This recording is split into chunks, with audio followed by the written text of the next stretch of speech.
Even in opposition, I alerted the country that on the basis of available data, 8 banks were likely to collapse.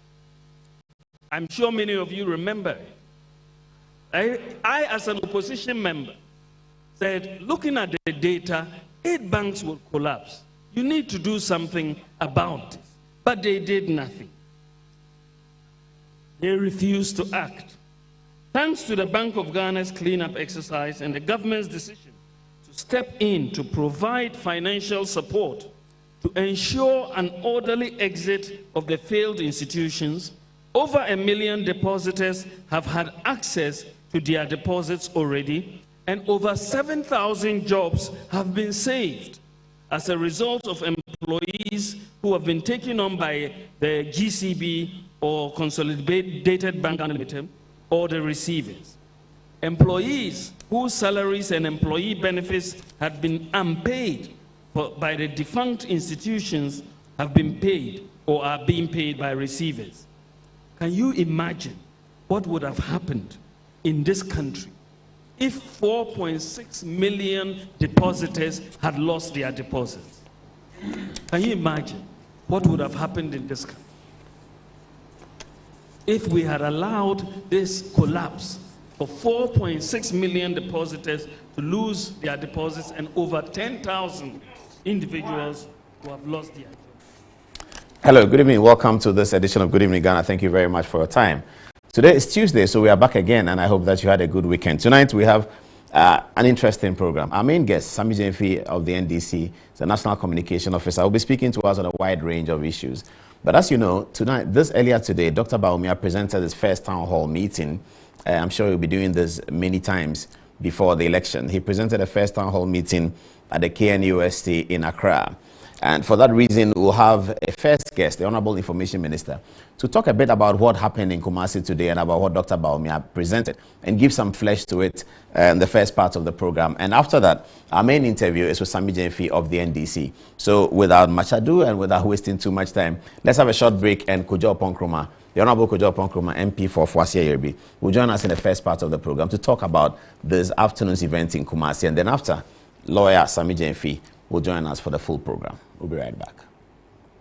Even in opposition, I alerted the country that on the basis of available data, 8 banks were likely to collapse. I'm sure many of you remember it. I, as an opposition member, said, looking at the data, 8 banks will collapse. You need to do something about it. But they did nothing. They refused to act. Thanks to the Bank of Ghana's cleanup exercise and the government's decision to step in to provide financial support to ensure an orderly exit of the failed institutions, over 1 million depositors have had access to their deposits already, and over 7,000 jobs have been saved as a result of employees who have been taken on by the GCB or Consolidated Bank Ghana Limited or the receivers. Employees whose salaries and employee benefits have been unpaid by the defunct institutions have been paid or are being paid by receivers. Can you imagine what would have happened in this country if 4.6 million depositors had lost their deposits? Can you imagine what would have happened in this country if we had allowed this collapse for 4.6 million depositors to lose their deposits and over 10,000 individuals who have lost their jobs? The benefits of the banking sector cleanup exercise are evident for all to see. We now have a stronger and more resilient banking sector than ever before, and the deposits in the banking system have increased significantly as customers' confidence in the system has rebounded.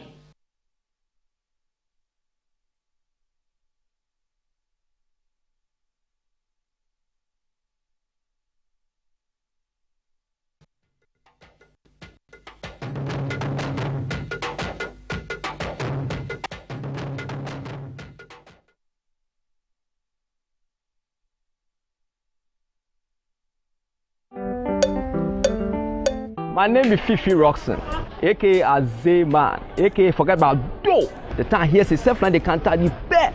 We are make what I go tell me.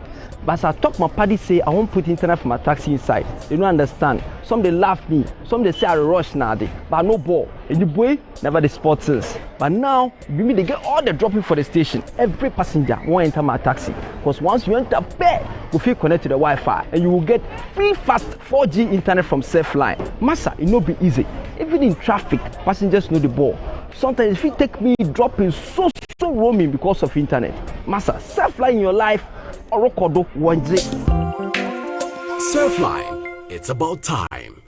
There is 1 million excitement in the air, and Sapper just tapped into the mood with his share of waste bin from the 1 million waste bin project. 1 million waste bin project? It is a nationwide social intervention project aimed at helping improve the lives of people by correcting poor sanitation practices and improving solid waste collection service delivery in Ghana by providing 1 million radio frequency identity tagged free waste bins. Radio frequency identity tagged waste bins? This will enable monitoring of how often the waste bins are emptied in real time.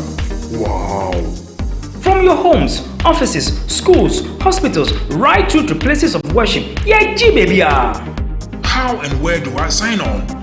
Our branded registration and distribution officials will come along with their ID cards to register and distribute waste bins to all households. Just provide them with your name, contact number, house number, and digital address. Once signed on, you'll be introduced to your zone's designated waste collection service provider who will collect your waste on agreed days of the week.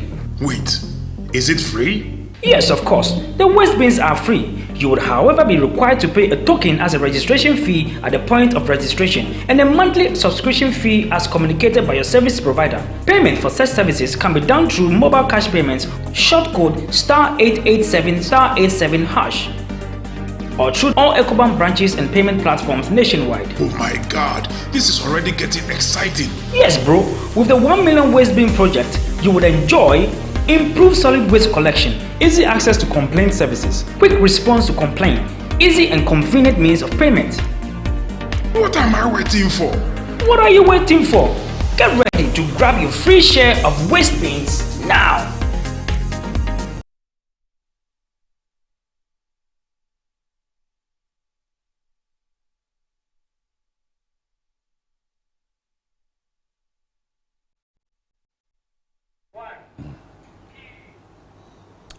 Welcome back to the show. Honorable Minister, we have to do this in a way that people can understand.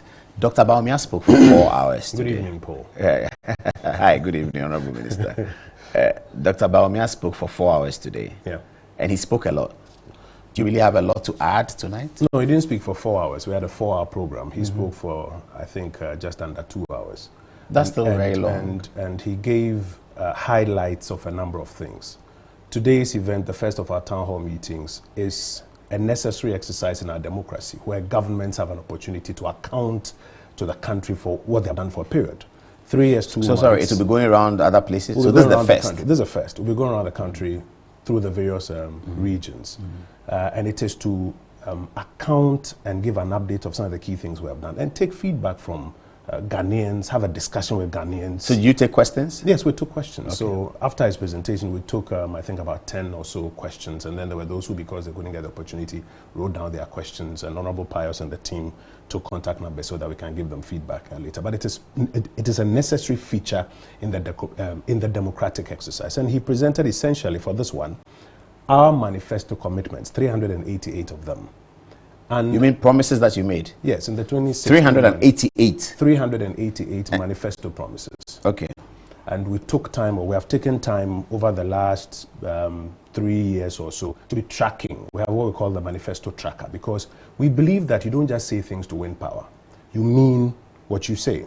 So when you come to power, despite the fact that new things may come up, new things may develop on the global scene, coronavirus and Galamsey and all things may happen, you must keep faith with your manifesto commitments. And so we've been tracking, and we think that 3 years, 2 months down the line, we are in a position to begin updating Ghanaians in a big picture format of where we are. So that is what he did. Is that not the political problem? Because if you have resolved your manifesto promises, for me, I would know. I don't need you to tell me. If you've done my road, I know. If you've done, I'm a teacher trainee nurse and you've paid me, I know. If I'm a bank depositor and I have my money, I know. If I lost my job at the bank, I know. So why does a government So need why to are you tell its story? telling me? All Because over I the know, world, I would know. All over the world, in advanced democracies, a government or any organization that is delivering on anything whatsoever, companies, banks, whatever, you must tell your story. Because as a matter of principle, nobody will tell your story better than you do. Indeed, this government sometimes is argued as having done so much, but not having done so well in telling a story. And it is because in the political ecosystem, there are various other actors, including the opposition, civil society groups, and the media, who are also introducing other issues apart from what you are doing. So when you switch on your radio in the morning and switch on the television in the morning, despite the fact that Zipline may be delivering, let's say, about 20,000 particular products across the country, saving lives, despite the fact that over some 100,000 transactions are going through the mobile interoperability system, you won't hear those. You'll probably hear about, some man bite dog kind of news item. And that is the first reason for which it is important that we also find space to tell our story. Our constitution also requires us to do it. Probity and accountability requires that we do it. This matter of the banking situation, is it beginning to plague the government? Because at almost every opportunity, explanations are given about what has happened. Sometimes the figures change from 13 billion today, it's 12 billion yesterday. And I noticed when in his Christmas message, the president found opportunity to speak about it. When 10 days earlier at the press conference with journalists, he has spent a lot of time about it. Is that a situation that unnerves the government going into the election, that this banking issue may be the election decider? No, well, we don't think it is the election decider, because as we poll and sample across the country, we get a good sense of the things that matter to people. But the banking... That's livelihood. It doesn't matter. Well, we don't think it is the election decider. The banking, indeed, financial sector issue is a major issue for millions of Ghanaians. About 1.5 million Ghanaians were affected by it. About 10,000 jobs that were in there. What affected them? Your closure of the banks or what? Well, you can trace it from the beginning. The poor supervision of the Bank of Ghana that led to this kind of effect in the banking sector where people's deposits got consumed, some by Ponzi schemes, some by thievery by officials, some through genuine losses of, and loans this was and advances that had been made by these institutions. So it's a myriad of issues affecting about 1.4 to 1.6 million people, about 16 billion Ghana cedis at the initial count that we did, about 10,000 jobs in there. So it is a major issue. And in an election season or in the normal course of life, all of these major issues are issues that we must continuously explain so that those who perhaps do not have the full understanding get the full understanding. There again, if I work in the bank and I've lost my job, and what the government has done. my job. I think the last time I was on your show, I made a statement that the most important picture is the big picture. So what's the big picture? You had about 10,000 jobs that had literally been lost in the banking services sector, or in the financial services sector, because many of these institutions had run aground and were running on emergency liquidity assistance from the central bank. Those jobs so they couldn't gone. pay those people? Those jobs were gone. People, and you saw videos of people going to institutions to try and take their money, literally being beaten by police people. But now, have you restored those 10,000 jobs? Now, when the central bank says that, contrary to the old practice where the old central bank leadership was not dealing with the cancer but was just giving emergency liquidity assistance, they have taken a view that they will resolve it and that they need the government to underwrite about 16 billion for them to resolve. That means government to pay 16 billion? Yes, for them to resolve. Dr. Bawumia said today that so far 13 billion has been paid. I'll get into that one. Yeah. So that a receiver goes in, pays depositors, and then mops up the toxic assets from these companies. I'm saying, when the receiver goes in to do that, this is what is supposed to happen. The central government will now underwrite that amount of money. When they do so and they consolidate some of them and they allow purchase and assumption transactions by Ghana Commercial Bank and the others, they end up saving 7,000 of those 10,000 jobs. So that has not been saved yet. It's eventually. It has been saved. It has been saved. 7,000 of those jobs have been saved. What that means, and the reality is that 3,000 of our brothers and our sisters have lost their jobs. The net picture, compare this 10,000 that had literally been lost to the 7,000 that have been saved. And of course, 3,000 that have been lost, our interest is to ensure that they get the necessary entitlements. What about the depositors? Have you paid them? I'm coming. The necessary entitlements they are supposed to get. And then as you now get a lot more growth and expansion in the economy, as the Bank of Ghana works to improve private sector lending, etc., these 3,000 people we can hope can gradually be onboarded back again into the mainstream economy. Do you know them? Do you have a database of them There is a to clear give them the first right of refusal, priority, new jobs? Well, it is dependent on where they go in search of a job. But there's a clear database of who these 3,000 persons are. But the important thing, while we say jobs have been lost, it's important we say, yes, 3,000 jobs have been lost, but 7,000 jobs have been saved. So that broader Let's look at these two questions that viewers wanted me to ask you. It's important. I think that for the whole issue, the banking thing is what a lot of our people are concerned about. Put the questions on the screen. Let's get the minister to address them. Two questions very quickly. Okay, it will come on the screen very soon. So this is the first question. Did the collapse banks really owe 13 billion, owe depositors 13 billion cedis, the equivalent of $2.5 billion? Minister, is that correct information? That is correct information. Indeed. That there was $2.4 billion in the Ghanaian bank. Yes, indeed. In deposits. Indeed, the larger envelope was about 16.4 billion. That is what government came to Parliament to request to be used in servicing. And so far, my understanding is that while they have mobilized about 13 billion out of that approval, they have spent, I think, about 11 billion in terms of Let's see the second question, because the Vice President today talked about spending 13 billion. Let's have a look at the second question that relates directly to the 13 billion. And it comes up as follows.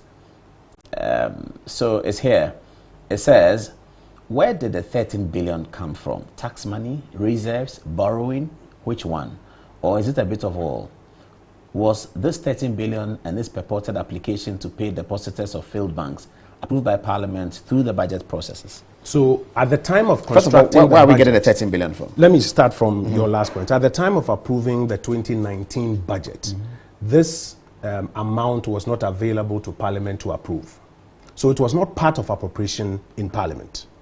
But what transpired which budget? 18?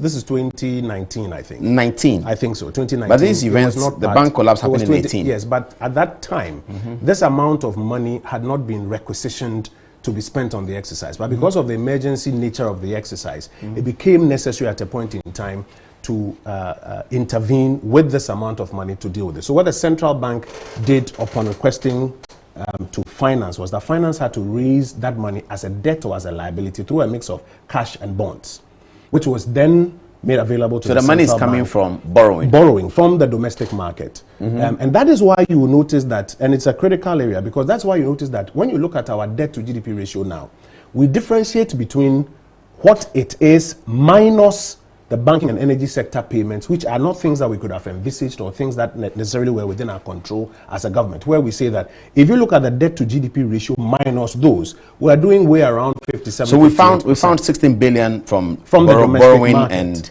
you said cash. Well, it is borrowing, but you are borrowing in two forms, a bit of cash and a bit of bonds as well, to use to conduct this exercise. And then now, the President has given the instruction since the 24th of December that the central bank, working with the receiver and the finance ministry, should mobilize the outstanding amounts. I think the estimate sits somewhere between 4 and 6 billion top up and complete the payments, 100% cover for everybody in the non-banking we heard that financial DKM sector. Customers will also be paid. That is what the chairman of the economic management team announced today. But are they a licensed deposit-taking institutions, DKM? The view that the economic management team has taken is that while we go through this exercise of making whole all of these organizations, including DKM, which, if my understanding is correct, was a licensed deposit-making institution, different from the fund clubs. We heard that DKM was not licensed. Well, my understanding, if my brief is correct, is that that one is licensed, but the fund clubs and the savings clubs are the ones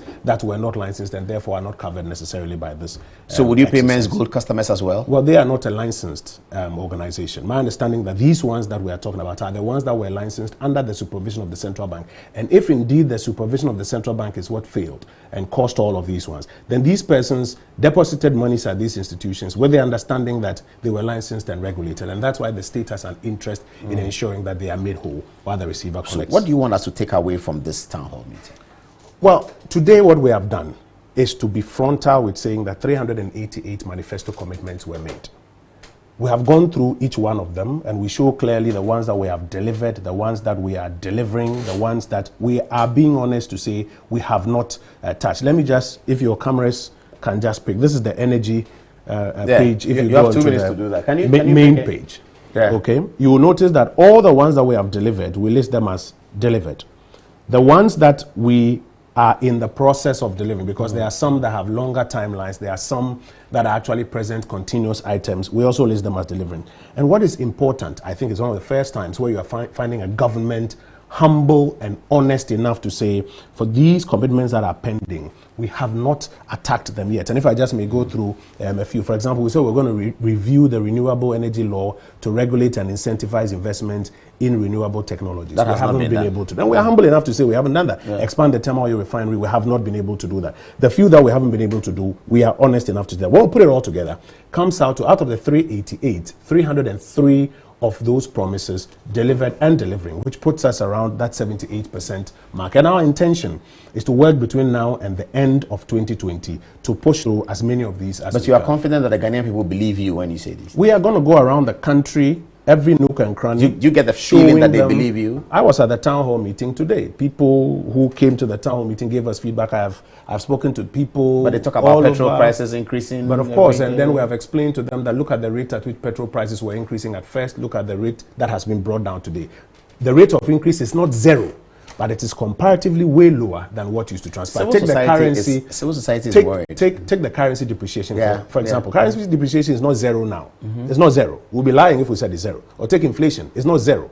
But if inflation comes down from 15.3% as we inherited it under John Dramani Mahama to 7.9%, what it means for the ordinary Ghanaian is that the rate at which prices were increasing has been halved, literally, by this government. When Dr. Dufo did inflation for single digits for 2 years, we were told by the MPP that we don't eat inflation. And recently, the AFDB boss, African Development Bank, says we don't eat GDP and macro statistics. Yes, Indeed, today we ourselves have said that we don't eat these figures. These figures are not an end in themselves. They're means to an end. And that is why you notice that not only are these figures sitting here, but on top of them, we are building growth, we are building jobs. So why don't you give us what we can eat, and you are telling us what we are giving you what you can eat. Like the petrol prices going down? If you're going to see agriculture move from where it was, the dwindling 2% agriculture, to the high levels of agriculture because of planting for food and jobs, how do you get there? How you get there is, first of all, stabilizing the macro, improving revenue generating, injecting money into a program like planting for food and jobs. It will come with its difficulties. But what ends up happening is that people get jobs in that exercise. Agric outcomes improve, food prices come down, you have raw materials to feed your factories. That's the big agenda on which we are. Next time you come, we have to talk about corruption, and then we have to deal with it in some great detail. But give us your final take on what we should expect. Well, like I said, we'll be going the length and breadth of this country and updating Ghanaians on what we've done while we are working on the outstanding deliverables so that we can push as much as we desire to do before the end of 2020. But even before I go, let me say something about corruption. Our position on corruption hasn't changed. The last time I was here, I hinted at it. In fact, the last week, a number of things have happened that we believe begin to vindicate the position that we have always taken on corruption. You don't fight corruption with macho men. We've seen it in this country. You can line people up, shoot them, and claim that they've been corrupt. A few years down the line, it will catch up with you when people in the administration are doing it. You fight corruption by building strong institutions. That takes some time to do. It does. But you fight corruption with honest politicians. It does. Who keep their word. Yes, which is what we are showing you. In fact, if you go to the anti-corruption slides, we don't talk about corruption tonight. You believe the MPP is keeping their word on corruption? Let me spend some time on this. You will see what we are doing in the fight against corruption, which we have been consistent with in supporting these institutions. Now, for example, in the last week, 2 major anti-corruption matters came up. One, the Airbus matter, where courts in the UK and in the US say, because the president has that the company, I'm not going into the substantive matter. I'm just going to show you something. One is Airbus, 2 is what? I'm just going to show you something. The courts say that the company Airbus has admitted and paid because it has been involved in foreign corrupt practice of paying bribes to government officials in Ghana through an intermediary. Essentially, that's what the court said. They didn't quite say government official, but anyway. No. They said a government official who they describe in detail. I don't want to go there. No, please don't. How do you deal with it? You ask a state institution properly so equipped to investigate. If by the time they are done with the investigation, they say there's nothing here, these persons have indicated. But if that state institution, special prosecutor, has been complaining for the longest time, it doesn't get resources, it doesn't get that, it doesn't get this, and matters that are referred to him are matters that have to do with the opposition, not matters to do with government. It gets curious, doesn't it? I don't think so. I think the ABAJ matter was referred to him. It's when they said excavators were missing, nobody referred it to him. I'm coming. So as a matter of principle, you hand that to an institution that is properly seized with a mandate to handle that. Remember, in this country, we've passed the law now that says that corruption and corruption-related offenses, simpliciter, go to the office of the prosecutor. Yeah. You have another matter in which the minister who is responsible for leading the fight against Galamsey says that he's not able to account for all of the assets that were within his secretariat. And he proceeds thereon to invite the police CID to assist him uncover who is responsible for these missing items. And the who then breaks up information that is quite it doesn't matter. He has done the good thing of bringing the police in. He has done the good thing of putting some names before the police that these persons should be investigated. I understand that persons have been arrested, minister, because he is not being believed. No. The minister, nobody believes him. We all have to focus on challenging the state institutions. We could do that, but we cannot do that when member of parliament for assent, an MPP member of parliament says that don't believe the minister. People have information. That's what Kennedy Japan said. People have information. The only way to sustainably do this is to make that information available to the organizations that are responsible for this investigation. If we all, civil society, media, politicians, we accept that this is the principle. You're a lawyer. You know the issue about judging sitting in the course of your own judgment. Yes. People think the minister is the problem. The minister is not the police. Well, Kennedy Japan thinks the minister is culpable. The minister is not the police. The minister's son is involved. He may be culpable in the eyes of Kennedy Japan. What do? The matter is now in the hands of the police. Here's what we do. All of us who have information, instead of, and that's why I said in the Airbus matter, I won't sit here and pass judgment or speculate too much. Yeah.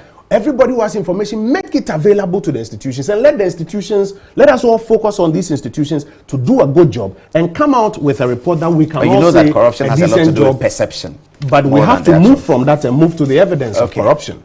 Across board, Honorable Minister. Our belief, just as I may land, our belief is that if we strengthen these institutions and we all play ball by making information available, then we'll begin to win the fight against corruption. Thank you, sir. It's a pleasure talking to you. Thank you, Paul. And thank you, viewers, for watching. Up next, lawyer Sammy Gyamfi. You said he was a junior at the bar, is he? Yes, in terms of years, yeah. Okay. He will be. Sammy Gyamfi is next.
All right, so we are back into the studio, and Sammy Gyamfi is about taking his seat. I was playing music for you, Sammy, but I think that you didn't see it. So I'll play it again. Can you play back the NDC music for Sammy Gyamfi? Play it again.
Good evening, Sammy Gyamfi. Welcome to the studio. Good evening, Paul. What kind of a day have you had? It's been a normal day. So what's your normal day as communications director of the largest opposition party? What do you do in the morning? I read. First of all, I pray. You read law? No, not just law. I read all manner of stuff just to prepare myself for the day. But I pray first, I read, even before I start my activities for the day. And so it is not, you know, I cannot say this is what I do every day, because obviously every day comes with its own, you know, agenda. Do you travel around the country a lot? Sometimes I do. So you control all the NDC communicators all over the country? Yes, please. So you are aware of anything they will be saying? You give them a template, something? Is that how the work is? Something like that. We try to coordinate our communication activities across the 16 regions of the country.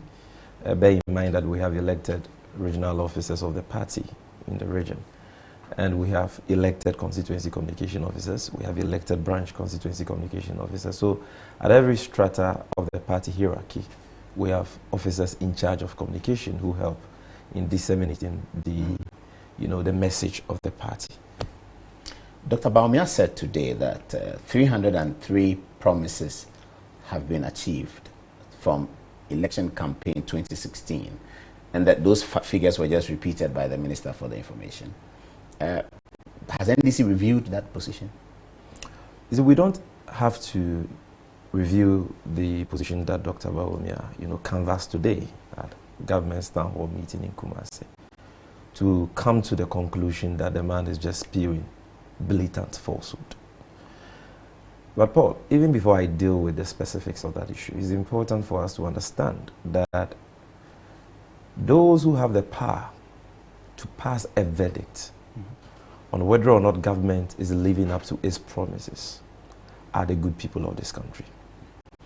It is for the thousands of drivers who used to buy a gallon of fuel at a price of 15, 16 Ghana cedis in 2016. But who are now buying that same gallon of petrol at about 25 Ghana cedis to decide whether or not President Akufo-Addo is living up to his promises. It is for contractors who were promised that they will be paid all their arrears in the first 100 days of President Akufo-Addo, but who have had their businesses collapse because of the non-payment of their arrears, to decide whether this government is living up to its promises. It is for the businessman, the businesswoman who used to change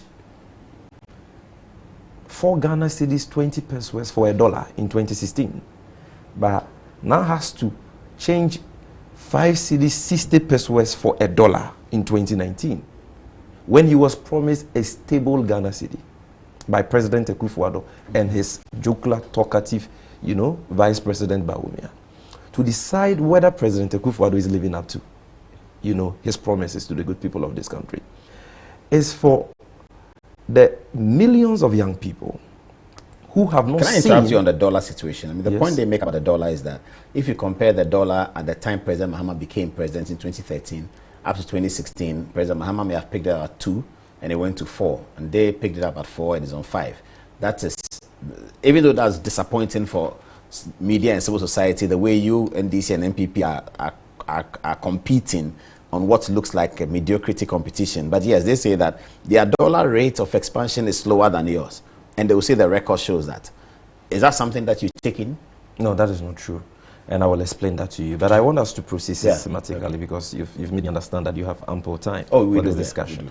So, by way of introductory remarks, what I will say is that Dr. Bawumia's program today, his speech today, was nothing but a rehash of his usual lies and empty rhetorics, which don't put food on our tables or money in our pockets, nor provide any relief for suffering Ghanaians. That is what he dabbled in, what he does best, that is peddling falsehood. Let us begin to expose some of the lies. Yeah, let's give me 5 of those falsehoods. Exactly. The Vice President Bawumia today said that this government is the first government under the Fourth Republic which has reduced the cost of electricity. This is what he said. Oh, that is a lie. Because on the 10th of November 2013, the government of President Mahama reduced electricity tariff by 25%. The story was published by My Joe Online. I have it in my hand. I came with a hard copy for the benefit of yourself and our viewers. The headline is Electricity Tariff Reduced by 25%. I can see that clearly. Quite apart from that, in June 2015... for the avoidance of doubt. Yes. Camera, can you focus on that? Yes. And aside that, in June 2015... this one is better, okay. In June 2015, the cost... Okay, so there it is, viewers. You can see it. It says electricity tariff reduced by... okay, so by 25%. You can see on the top left of the paper is Joy Online, the source of the story, so that you can follow Sammy through the analysis. Yes. Okay. So quite apart from that, in June 2015... So this fact that Dr. Bawumia said this MPP government is the first government in the Fourth Republic is not correct.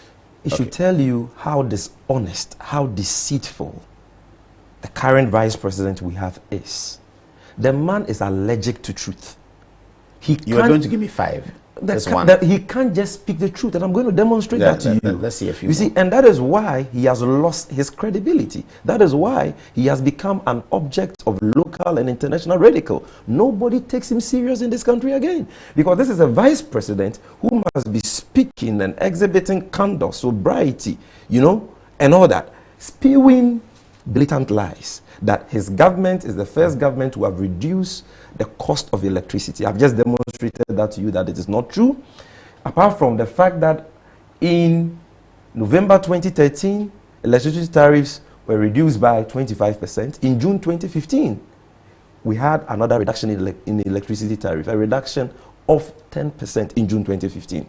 Now, I heard him today talking about electricity and what they have done and all that. Paul, the simple question we must ask ourselves is that, has President Akufo-Addo kept his promise to the people of this country that if elected, he was going to ensure that we pay lower electricity tariffs? The electricity tariffs we are paying today, we are all electricity consumers. Is it cheaper than it was in 2016? The answer is a big no. We are paying more for electricity today than we were paying in 2016. And you see, he asked us to subject his analysis today or his speech today to factual, analysis. And that is what I intend to do, because I came with the tariff reckoner for July 2016, when President Mahama was in office. And you can see from this tariff reckoner that under President Mahama, for every 150 units that a residential, consumer bought, 150 units of power, that consumer paid 88 Ghana cedis for 150 units of power. Today, if you are buying the same 150 units of power as a residential consumer, you'll be paying 93 Ghana cedis. That is an increment. From 88 to 93. Yes, that is not cheaper. It's not cheaper, no. With all the rhetorics, with all the noise, Ghanaians are still paying more in this is the electricity tariff record now for 1st October 2019, and you can check that for yourself. Okay. I'm speaking based on facts here, so the man lied. Now, let's also ask ourselves, how has this government improved access to electricity? Apart from the fact that I'm still on electricity, because we need to expose them. He's lied about the fact that they are the only government, this is the only government which has reduced electricity tariffs. He's lied about the fact that the cost of electricity today is cheaper as compared to what it used to be in 2016. And I'm bringing in another matter, that what has been their contribution to electricity expansion since they assumed office 3 years ago? President Mahama, or the NDC, expanded electricity coverage from 52% to 83%. Paul, you know that. I can believe that, but I know that because a lot of 52% time was spent 83% in developing new IPPs. In 8 years, cumulatively, we expanded electricity coverage, nationwide by 31%. You divide that by the 8 years we're in power, you have an annual, expansion of averagely 4%. Do you know that? Is expansion a good thing? It is good because Why? If in this day and age, in this century, people do not have access to electricity, is that a good thing? That is not good.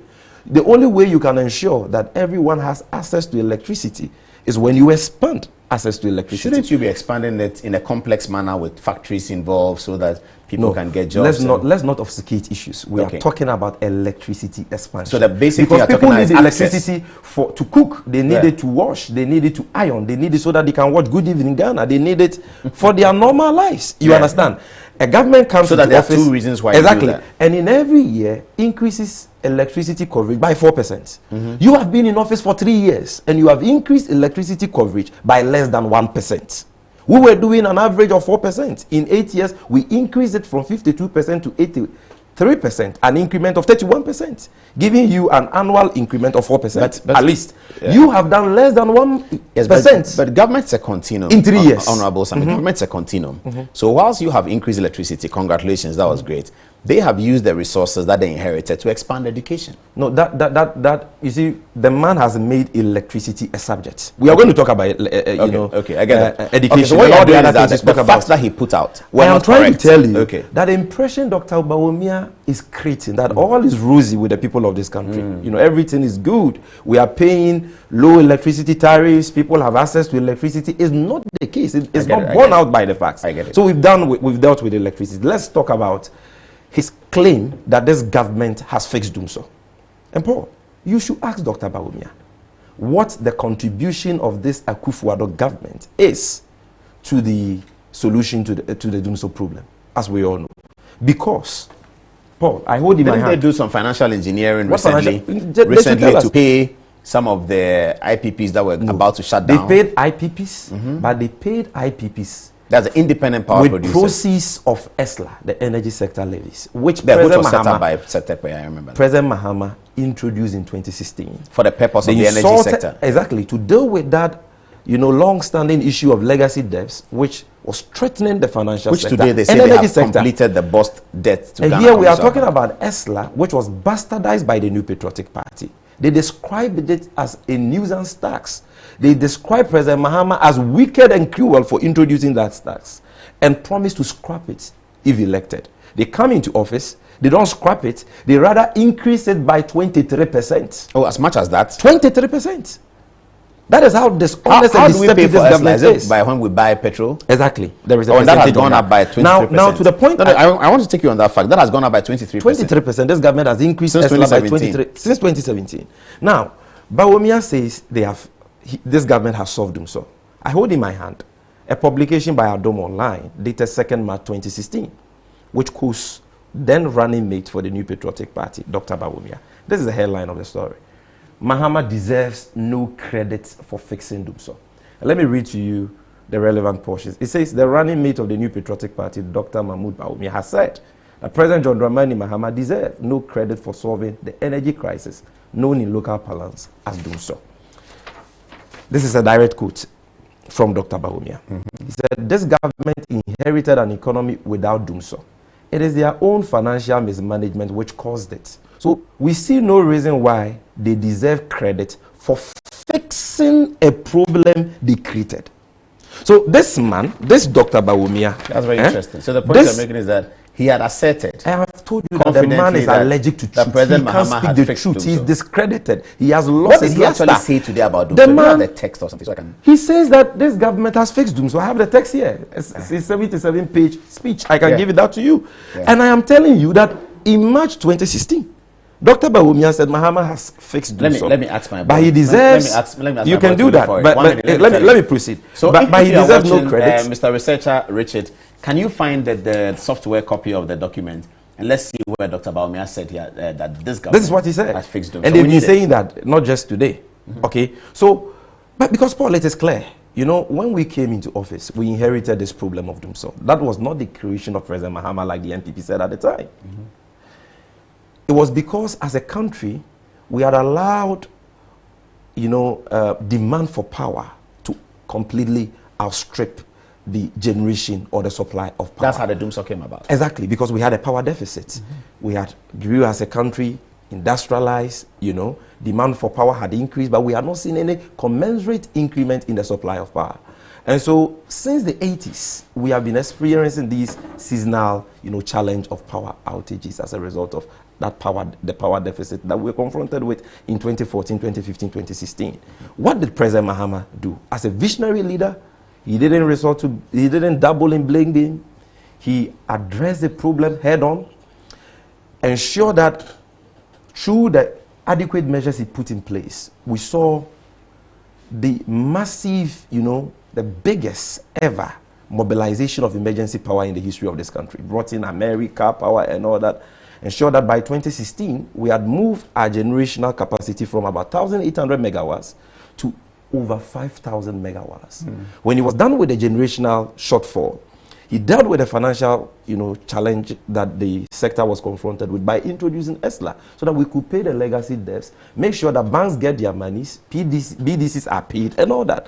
He dealt with all the distribution challenges, ensure that we had gas, which is cheaper, you know, for the generation of power, by continuing, you know, the Tuabo gas project and 1 billion investments, which was commenced by the Mills Mahama administration, continued by the Mahama and Misata administration. So he solved that problem. By November 2015, the load shedding program, power rationing program, had come to an end. We had declared an end to Doomso. My researchers have given me, they say it's on page 54. Page 54. 48. Can I have a look at it? Sure. I need to get it. 64. Just read it so that Ghanaians can appreciate. 48, Can I appreciate? 64, 64, sure. page 64. No, you can look at it. I have printed that for you. So Paul, but can I proceed? Yes, you can. Once you check find it, and then I can read it. So we didn't dabble in blame games and whining and all that. We ensure that we invested in the sector, dealt with the generation problem that the sector was confronted with, dealt with the financial challenge, dealt with the distribution challenges and all that, and solved the problem. And Bawumia himself admitted that President Mahama had fixed the problem. You understand? As recent as March 2016. So why would Dr. Bawumia and the New Patriotic Party today claim that they are the ones who fixed Doomso? Clearly, these people have lost touch with the realities Ghanaians, you know, are facing in the country today. And that is why they think that they can continue to... Can you get back to him? I see page 64, 48. It's not there. You understand? So 64, 48 is not there. You can look at get that. it correctly for me and let's deal with it. Sure. Then, Paul, Dr. Bawumia spoke about debt accumulation. He says that Ghana's current debt position is better than it was in 2016. Yeah, I heard that, yeah. He made a lot of noise about that. That we are accumulating debt at a lower rate than we were in 2016. And our debt sustainability position is better than it was in 2016. Paul, that is another barefaced lie. I mean, I saw the World Bank story just a few days ago warning Ghana about our debt. So exactly. If you look at the latest World Bank IMF report, 56 pages, it lists Ghana as one of the countries in the world at high risk of debt distress. That is what the IMF and the World Bank... Let me give you the raw facts. From the days of Osajifo Dr. Kwame Nkrumah to the year 2016 when John Dramani Mahama left office, the total public debt of Ghana stood at 120 million Ghana cedis. No, billion. Billion Ghana cedis, Okay. 120 billion Ghana cedis. Okay. From the days of Nkrumah. Of course, we had debt forgiveness through HIPIC and all that. But by the time President Mahama was leaving office, our total public debt was 120 billion. President Kufuor bequeathed to him a public, debt of around 9-10 billion. And so, if you do the arithmetic to mills, in 8 years, we added about 110 billion to the public debt. Okay. President Akufo-Addo came into office with a promise not to borrow, with a promise to reduce the rate of borrowing. You remember. Today, what is our public debt? Tell me. 214 billion plus the 10 billion Ghana cedis they just went for, the Eurobond. You add that, you are around 225 billion. You do the subtraction. Since 2017. Yes, you realize that this government has added 105, almost 110 billion to our public debt in 3 years, 2 months. The Mills Mahama administration added a total of 110 billion to our public debt in a matter of 8 years. Is there something to show for it? Because absolutely nothing. Really debt, but there's something to show and that is what I'm coming to. He addressed this town hall meeting was in Kumasi. Can Dr. Bawumia and the New Patriotic Party tell us what significant project they have done for the people of Ashanti region, their own stronghold? Have they built any new school? Have they built any hospital? They have allowed the children to go to school and learn free. With borrowed funds. How much have they spent on free SHS since its introduction? Less than 4 billion. Oh, you know that for yes, and yet they have borrowed in excess of 100 billion, close to 110 billion. So if let me tell you what President Mahama and President Mahama, what he did with the about 80 billion he borrowed in 4 years. If you go to Ashanti region where Dr. Bawumia addressed the nation from today, in the area of health, you can talk about the Fomena Hospital, the Konongo Hospital, the Kumawu Hospital, the Tema Hospital, the Siwa Regional Hospital for the Ashanti region, the Afari Military Hospital, just in the health sector. If you look at the commerce sector, in terms of trade, in Kumasi alone, he invested over $286 million on the KJTR redevelopment project, phase 1 alone, which has over 10,000 shops. He built the Tafo market, built the Atonsu market, built the Asawase market. Apart from commerce, aviation, he rehabilitated the Kumasi airport project. The airport. And ensured that today, which was widely today flights can go to Kumasi in the night because of President Mahama. I have left Kumasi. That is what he used borrowed funds for. When you talk about the provision of potable water, he invested in the K3 water project.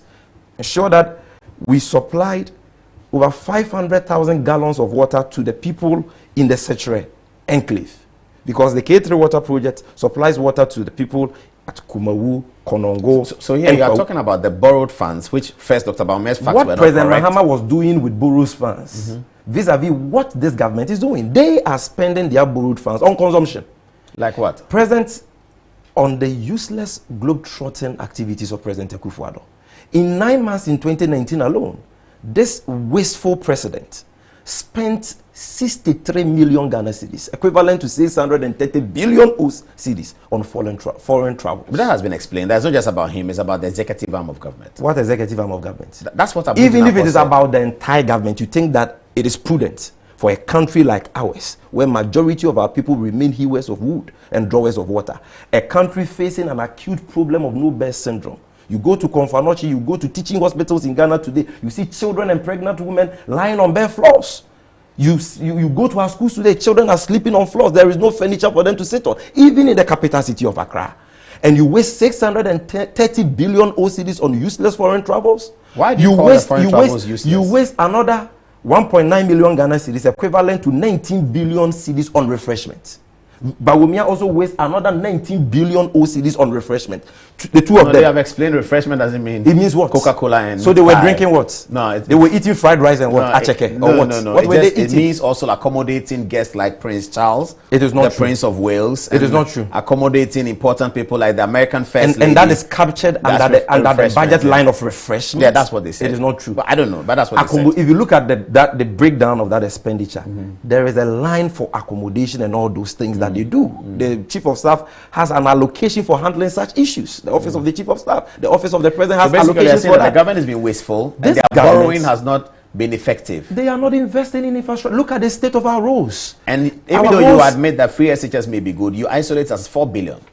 That's what they have not spent spent up to 4 billion on that. So do the arithmetic. Yeah. So you understand? So we want to know what the rest has been spent. Look for example. They claim that they spent 30 billion on the banking crisis. No, hold on. With borrowed funds. We are talking about borrowed funds here. Yes, but the minister just said that borrowed funds includes that 30 billion includes borrowed funds. They borrow from the domestic market. We will talk about the financial sector, but he could have saved 90% of the over 500 financial institutions they have collapsed with just 6 or 7 billion Ghana cedis. Oh, he could have? Yes. And yet he chose to adopt a high-handed approach to the resolution of the so-called banking crisis they came to meet, and chose to waste 18 billion so far.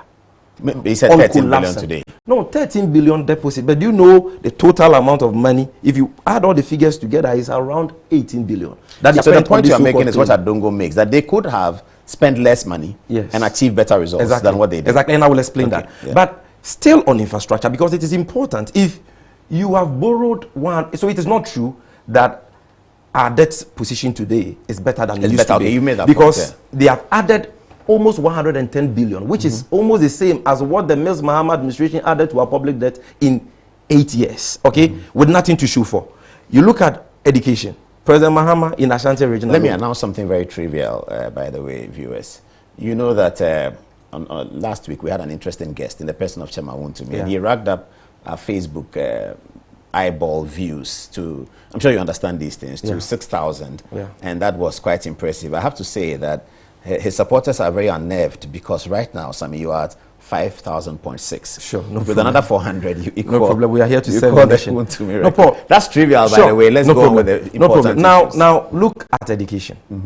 President Mahama, with the 110 billion, I mean the NDC, which we borrowed in a matter of 8 years. We can talk of the Circle Dubai interchange. We can talk of the Rich Regional Hospital. We can talk about the 617 ultra-modern University of Ghana Medical Center. We can talk about the Bank of Ghana Hospital. We can talk about the Upper West Regional Hospital. We can talk about the rehabilitation of the Upper East Regional Hospital. We will talk about all that. Let's take it step by step. You understand? So we are now on health. In Ashanti Regional alone, where he spoke from, in education, we constructed 13 community-day senior high schools. You can find one at Adobera, Adujama, Offensu, Asuoso, Draso, Banka, Bosomche, Pakoso, Atasokore Mampo. In the last 3 years, these schools that Mahama built in Ashanti region alone has accommodated more than 20,000 SHS students. That is what we call visionary leadership. Who are going to school for free, by the way. Exactly. But under President Mahama, these students were entitled to free SHS. Because in 2015, exactly. But now they get so they were getting free SHS but now already. they eat. These students eat at school. I'm not aware of that, but we can cross-check that. They do. But I know that, and I you know know point. I mean, that in 2015, these students were enjoying free SHS under President Mahama. Yeah, once you have isolated the bill to 4 billion. Kufuor himself lauded. You understand? So this is not the idea. Let us get that straight. And so if you look at the investments we made in education, roads, health, and all that, with the monies we borrowed, visible, tangible projects, okay, providing relief to the people of this country. And you compare that to the mediocrity we are being served with by this government, which is being celebrated, then you should know why we are going through these challenges. Okay, so the point you made, the substantial point is that Dr. Bawumia made a point about MPP borrowing less. It's not factual, it's not correct. It's not true. Let me add something to that before you come in. Let me add something to that. It's not, apart from the fact that it's not correct. Check debt to GDP ratio. Yeah. If you check his own speech, he says that at the time we're leaving office, 2016, debt to GDP ratio was 56.5%.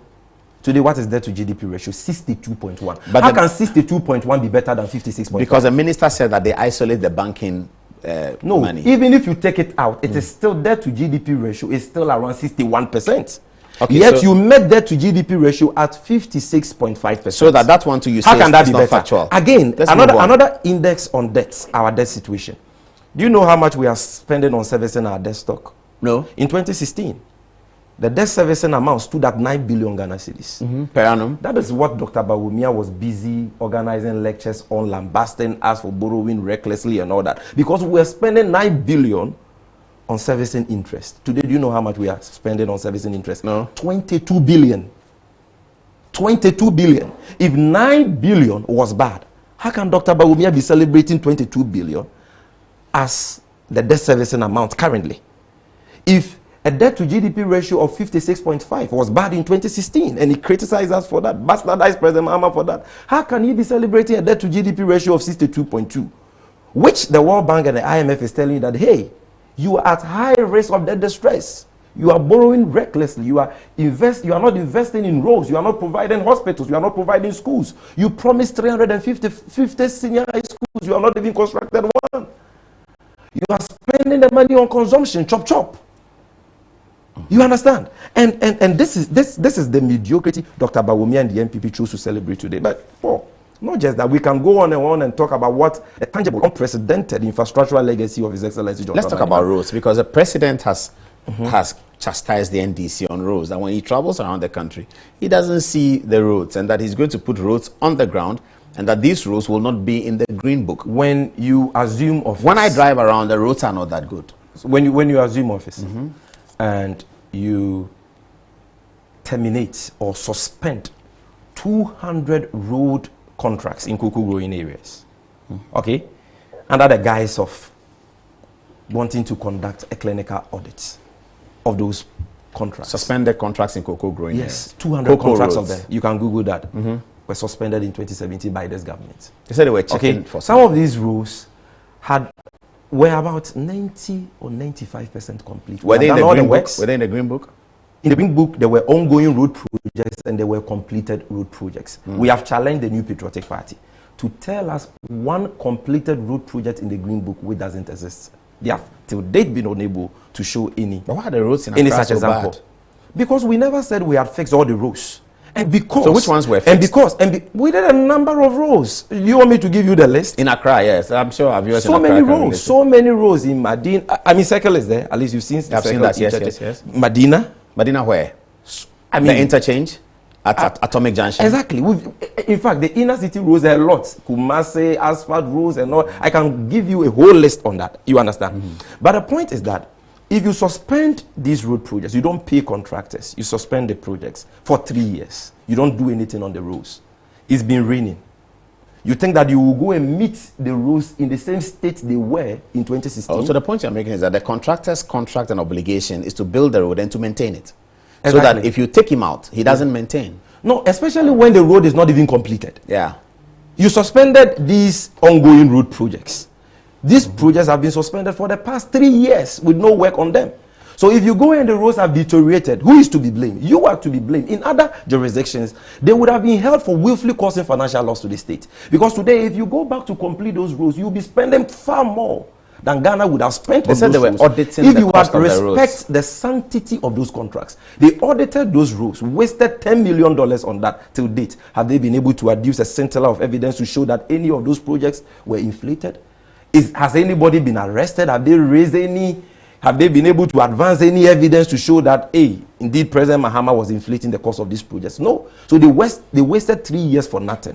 And they have, as a result of that, occasioned a huge financial loss to this country, because now we have to spend millions of money doing roads from scratch. Roads which were about 90% complete have deteriorated to ground zero. Because contractors were not allowed to. Exactly. That is how reckless and irresponsible this government is. But Paul, he spoke about inflation and GDP and all that. You see, that underlines the hypocrisy and the double standards of Dr. Bawumia and President Akufo-Addo. Because not too long ago, these people told us that inflation is not fried rice. We don't eat inflation. Paul, you remember? Yeah, but even the AFDB boss, the African Development Boss, recently was in Ghana. He said that he's been admonishing African countries in the same direction, that we don't eat inflation. Exactly. We don't. Okay? So why is inflation a barometer now for Dr. Bawumia and the Akufo-Addo government? It is with you politicians when you are in government. You always say inflation when you're in government. The NDC doesn't do hot and cold. We are very consistent. You used to talk a lot about macroeconomic stability. You see, let's even grant them that inflation has some significance for the people of this country. If that is the case, should the NPP even be talking about inflation? Have they been able to match the record of His Excellency John Dramani Mahama as head of the economic management team? You know, you mean under Professor Mills? Under Professor Mills, when President Mahama, the longest inflation that we've had. Close to 3 years of single-digit inflation. Yeah, with Dr. Dufo and the highest growth rate ever in the history of Ghana, a growth rate of 14.4% in 2011, when President Mahama was vice president and head of the economy. Rebasing on technology and things like that. No, it was not the rebase figure. It was 14.4. The oil contribution to that was about 7.4%. Yeah, non-oil alone was more than 7% out of that 14.4. But the highest. It's under President and Mahama we achieved agriculture that. got negative growth. And we no, the only time agriculture recorded a negative growth was in 2008 under President Kufuor, negative 1.7%. No, President Mahama had negative Under growth. us, it was 2.4. Today, it is 2.6 of all the talk about planting for food and jobs. That growth rate for the agri sector for 2019 is 2.6. In 2018, it was significant. It was 6 or so. We are talking about 2019. Yeah, but they you know the 6, time. No. And upon 6, they've done another. So what 2. is the essence of going up and then declining? No, the 2 is upon the 6. Master, do you know what they are doing? No. There is. You should be asking them, why are you declining? Why do you claim that you are investing in planting for food and jobs? Why do you claim that all is well with our agri sector? I asked and yet the figures are declining. They explained that the 2% is upon the 6. Okay. So 6% this year takes it to 60. My brother, if next year they make 62, you see, 2%. You are even worsening their case. They inherited a fishery sector which was growing in 2016 at a rate of 3.1%. Today, the fishery sector is growing in the negatives from 3.1% in 2016. Now it is going in the negatives. When they inherited power, the construction sector was growing at 8.4%. Today, the construction sector is growing at negative 8.5%. When they inherited power, the financial sector, the last quarter of 2016, the financial and insurance sector grew by 22.3%. I have the documents here. 22.3%. Yeah, you can check that for yourself. There's been a negative growth in the financial sector. I've seen that. Is the financial and insurance sector has been in the negatives for the last 3 years. It's never seen any positive growth. And yet President Kufuor, Vice President Bawumia is talking about our financial sector being robust. A sector which is going in the negatives. Is something wrong with Dr. Bawumia? No, you can't say that. That's a vice president. So no problem. Let's choose our words Paul, carefully. Sure. So, Paul, I was addressing the issue of GDP, inflation, so and all that. You've done quite a bit. I think you satisfied the 5 things I said you should put across where Dr. Bawumia was not factored on exchange rates. Let me just deal with exchange rates. Yes, the dollar situation. He says that they are managing the city better than we did. Now check Ken Ofori-Attah's budget for 2017. The Minister for Finance says that in 2016, the cedi depreciated by 8.7%. 8.7% depreciation of the Ghana cedi in 2016. This is what Dr. Bawumia described as incompetent and promised to do better if elected. In 2019, the Ghana cedi depreciated by 13.7%. And that is the worst depreciation of the Ghana cedi in the last 25 years. Apart from that, it makes the Ghana cedi the worst performing currency, according to Bloomberg, against the dollar in the whole of 2019. Now, with this international embarrassment, one would have expected Dr. Bawumia to be sober. After all, today, President Bloomberg said something today about President Mahama. Have you seen it? No, I've not seen that President Mahama is focusing on the economy for the campaign issue, but it's on the economy that he didn't do well. I saw that headline. But we can talk about that later. We don't agree with that because the facts show that we did far better than these guys are doing. You understand? President depreciation Mahama, of the cedi, that's what depreciation of the cedi. So depreciation 2016 8.7 to 2019 over 13%, the worst in the world and the worst ever in the 25-year history of Ghana. How can this government be so that the depreciation of NPP is worse than the Setekpe ones? You're sure about that? 13, 14? Check it. This is Good Evening Ghana, Paul. Your producers can check. I'm saying that the rate of depreciation of the Ghana cedi in 2019 is 13% and over. Now in 2016 it is 8.7. How can that be better? The things you are dropping are very heavy. Can I catch a breath for an advert, please? They're very heavy. No problem. And meanwhile, on the trivial, I have to say that you have overtaken Chairman Wontumi at 6.7, 6,700 eyeballs. I'm sure the supporters of Sammy just racked it up when I made the announcement. Most grateful to our viewers for tuning in. Very grateful to all our Facebook viewers, especially those in America who told me that they will be at work, but they will get a computer and watch it. We'll be right back after the break. Those of you who are calling me, the politicians, you can call now, and then I can listen to you. I'll be right back. Sure.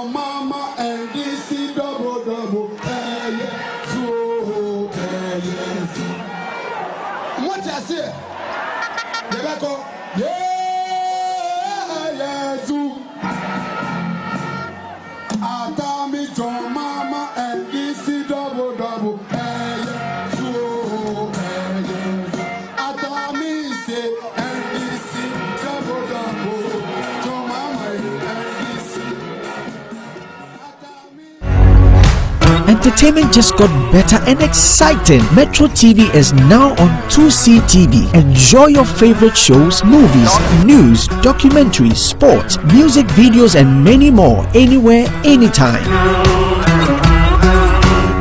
Watch Metro TV all over the world no matter where you are. Europe, America, Asia, Middle East, all on 2C TV. Just download the app on your mobile device and enjoy everything on Metro TV on 2C TV.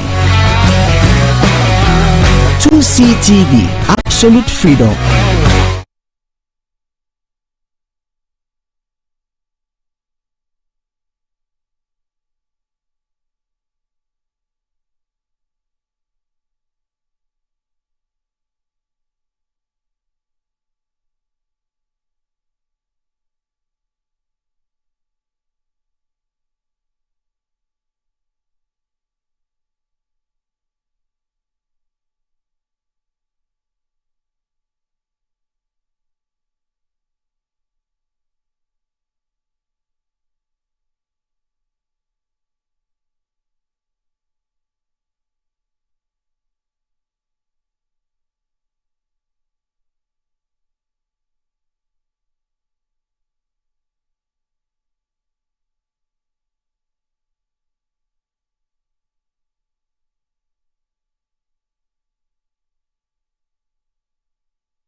Okay, welcome back to the show. If you're just joining us, you've lost quite a bit, but there's still more to come. So I've seen the information. It's on paragraph 48 of the achievements of the MPP, and Dr. Bawumia says that 47 is that they developed a 10-year power sector energy needs, and 48 is that they ended doomsday in the short term, and 49 is that they reduced taxes on electricity tariffs, and 50 is that they ensured that procurement of new PPP and IPP arrangements were done in a better way. So yes, paragraph 48 in the document of the achievements of the MPP, Dr. Bawumia states that they ended doomsday, and the Honorable Sammy Gyamfi, I guess, is challenging that. Anyway, sure. So I think that has been debunked, and so I will not waste much time on that. So back to the point I was making, that clearly the claim by Dr. Bawumia that this government has managed the Ghana city better than President Mahama did cannot be true, because the facts, you know, the facts show that indeed the NDC managed the Ghana city better than this government has done in the last 3 years.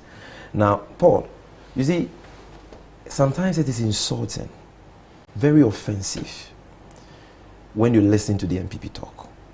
Because we are talking about a currency which is the worst performing in the world currently, with the Ghana city being managed by Dr. Bawumia, for which reason a 40-member commission drinking committee has been put together. A 40-member committee put together by the Minister of Finance. Okay. That's the way they said, yeah. To now do what? Find solutions to the depreciation of the city. When they were in opposition, Dr. Bawumia was projected by the media and by the MPP as the economic wizkid of this country. They know it all. They created an impression that he had the magic wand to fix this economy and transform Ghana. Today, after spending 3 years in office, after mismanaging the city, such that today you need almost 6 Ghana cities to get $1 in Ghana today. They have formed a committee. They are going to pay them allowances. They are going to waste the taxpayers' money on their meetings and all that. In their injury time, it should let you know that this Akufo-Addo government is a monumental failure. But if you look at the fact that businesses are collapsing because the capital and profit margins of businesses have been eroded in the last 3 years as a result of the ever depreciating Ghana city. Paul, if you needed $10,000 in 2016 to bring in goods into the country as a businessman, you needed just about 42,000 Ghana cedis, correct? Okay. Today, if you need that same 10,000 Ghana cedis, dollars to bring the same quantity of goods into the country, you need 56,000 Ghana cedis and over. Can you imagine what that is doing to the capital and profit margins of businesses? If you needed 1 million CFA to bring in goods from Togo or Niger or Burkina Faso in 2016, 1 million CFA, you only needed 6,000 Ghana cedis under President Mahama in 2016. Today, you need more than 11,000 Ghana cedis to get 1 million. We have devalued against the CFA? Even the CFA, even the South African rand, we are performing abysmally as against all these currencies. You understand? And so you should not be celebrating things like this. You should be showing some sensitivity to the plight of all what you are saying, Sammy, businesses are suffering. How do you receive the information that international investors express so much confidence in Ghana's economy that they, by 3 times, oversubscribed the recent Kenofuyata bond of 3 billion? When international investors know that you have oil, okay, which is not as a result of your doing, but the doing of His Excellency John Dramani Mahama, who discovered the 2 extra oil fields we have. The 10 that's disingenuous. If you are talking about oil discovery, shouldn't you be talking about President Kufuor? President Kufuor discovered the Jubilee fields. Yes, that is correct. We give him credit for that. We came and continued the development of that field. But in addition to that, we bequeathed 2 additional oil fields to this government. So that's why international investors are interested in our bond. And today, that has accounted for a situation where today we are producing 200,000 barrels of oil per day. And from the previous 100,000. Yes, and that is likely to increase to about 500,000 barrels of oil per day. So, with that, who won't borrow to you? And why should you be praising yourself that, oh, I went to borrow and I got money? I was able to borrow. It shows confidence. It shows confidence. What confidence are you talking about? It shows that investors have confidence in your management of the economy. Because you are because they are assured. That's why they are giving you oil. Yeah, they are giving you money, believing that they'll get their money back. That's why they are investing $3 billion of the oil in the economy. But even that oil has to be managed prudently for the investors to be confident that they can get their money. The framework for managing our oil were all put in place by President Mahama. The Petroleum Commission? No, not just the Petroleum Commission. The, how do you call it, Petroleum Revenue Management Act was passed by the NDC in 2014, 2015. You understand? We did all that. I think way before that. We did all that. We passed the legal frameworks. We put in place all the institutions and all that. So you cannot, that is not something which goes, you cannot say that President Akufo-Addo is the one who has put in place efficient but if $3 billion comes into the economy, for our oil, it will help the cedi. With all the proceeds they've gotten from oil, the cedi is still the worst performing currency against the dollar in the world today, according to that will soon change. With all the forex, that will soon change. How? Do you know the amount of, because they have 3 billion. Just and the cedi 2018. Yeah, but over the last 2 days, how much did they go for? I don't know. Eurobonds 2019. Yeah, but over the last 2 days, the cedi has been going down. Don't forget that these guys have borrowed in excess of 100 billion in 3 years, 2 months. Convert that into dollars. Do you know the amount of dollars they've had? In terms of oil revenue, they've had access to 12.6 billion in 3 years. If that hasn't been able to stabilize the cedi, you think that 3 billion can? But that's a humongous amount of money that you mentioned that the government has made. Quite apart from that, let's deal with one fundamental issue that the MPP used to make a lot of noise about when they were in opposition, the issue of taxation. You remember they promised to move Ghana from taxation to production. Yes, yes. Today, what is the reality?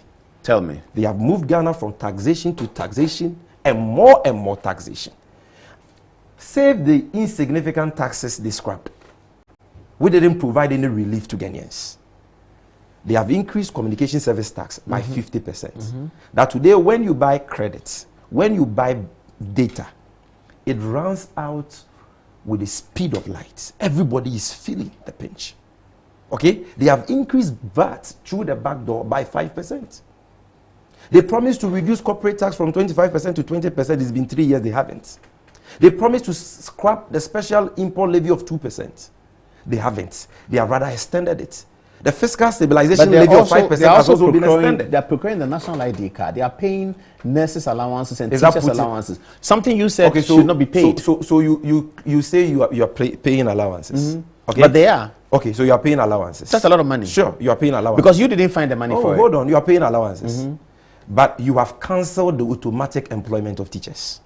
So that today, when you go to a college of education and you complete, you have no assurance of employment by government. This is the first government in Ghana's history to have cancelled automatic employment of teachers. President Mahama is saying that I will not only give you allowances, I will make sure that I restore automatic employment of teachers. That's to say to cancel the licensure exams. Not just that, we are cancelling that nuisance of no-shows licensure exams. We are cancelling. We don't want our teachers to be high grade. No, we are going to give them licenses, but we are not going to give them licenses on the basis of an examination, which is not regulated. It's not based on any known syllables, any known. It is based on some syllables. No. But how do you assess them to give them licenses? Teaching is a profession. Yes. You assess. When we all went to the law school, when I went to the law school, and I passed my 10 subjects, I was not made to write any exam for my bar license. No. I was called to the bar. Yes. Even before that, I went to a chamber, did a 1-year internship. That is practical assessment. Yeah. Even after my call, by law, I was required to do what? 1-year pupillage. Yes, yes. That is all part of but we don't impose lawyers on public institutions. What about doctors? Yeah, doctors write licensure exams. Don't they write some exams? Doctors write some exams. When you pass your examination in school, that is it. You go and do your housemanship. And after that, you do write some exams to be given bigger responsibility. No. Doctors take more exams. No, I don't know. If you want to be a specialist. I don't know of that. No, but we're not talking about specialists. Yeah, but that's more responsibility. But hold on here. If you want to be a specialist, you take a course. That is different from writing a licensure exams. The point I'm making here is that we believe in licensing teachers. But we are saying that the basis for that, for giving teachers license should not be an exam that is undetermined. You can assess teachers, but do you recognize that few things that you couldn't do as NDC, teacher training allowance and nurses training allowance, which cost money, the MPP government has done it. When we were paying teacher training allowances, we're paying all year round, 12 months in a year. Yeah, but you stopped it. These people are paying 8 months. They only pay when the students are in school. Even that they don't pay. As I speak, you mean the arrears? The restoration has been very erratic. They pay today, they wait for 3, 4, 5 months, they don't pay you. Have you considered NAPCO, which is employing 100,000 people? We are talking about sustainable jobs, which President Akufo-Addo promised the youth of this country, and you are talking about ad hoc jobs. Yes, after 3 years, that trains them. But let's deal with the teachers issue first, because it is very important. Paul, so you claim that you have restored that. When we were paying allowances, teacher trainees were not paying for their feeding. Okay. They were not paying for utilities. In the school? In school. Okay. Today they are paying for feeding and they are paying for utilities. How do they pay for utilities? It's deducted from something. It is deducted from the allowances. They are paying for utilities, they are paying for feeding. Now, so put that aside. Everybody goes to a college of education to become a teacher. Okay, their number one priority is to get employment after school. You have taken that away. You are saying that today you can go to a college of education. This is what President Akufo-Addo and Bawumia has done to teacher trainees. But after school, you are on your own. We are not under compulsion to employ you. Because they are not building new schools. They are not creating vacancies. Because you have to take the licensure exams. And so they introduce a needless excuse. Go and write licensure exams. Go and do 1 year mandatory national service. I'm trying hard to President Mahama is saying you cancel the needless national service because they already undergo 1 year mentorship. He will cancel the obnoxious licensure examinations and introduce a more practical, a more acceptable means of licensing teachers. And he's saying that he's going to restore the automatic employment of teachers. You cannot compare that alternative to the deception and the insensitivity that this government is serving teacher trainees currently. And I'm sure teacher trainees who are watching us will agree with me. But Paul, back to the issue I raised about taxation, what they promised, moving Ghana from taxation to production. They've increased taxes. Okay? They have increased fuel by in excess of 50%. In fact, since they took office in 2017, the price of fuel has gone up 25 times, cumulatively by a rate of 51% as we speak. And there's a tax component of fuel? Not just tax. The actual? If you mismanage the cedi, because fuel is an imported commodity, the price will go up. Okay, because you import fuel. If you impose more taxes, like they have increased ESLA by 23%, the price of fuel will go up. If you are supposed to scrap SPT, the Special Petroleum Tax, which was introduced by President Mahama with a sunset clause in 2016, which as our levies purposes, if you choose to extend that, the price of fuel will go up. You understand? That is what is accounting for that. And all these factors have conspired to make life unbearable for the vast majority of Ghanaians. Today, go to the market, go to Malata, go to KJT, go to Abosokai.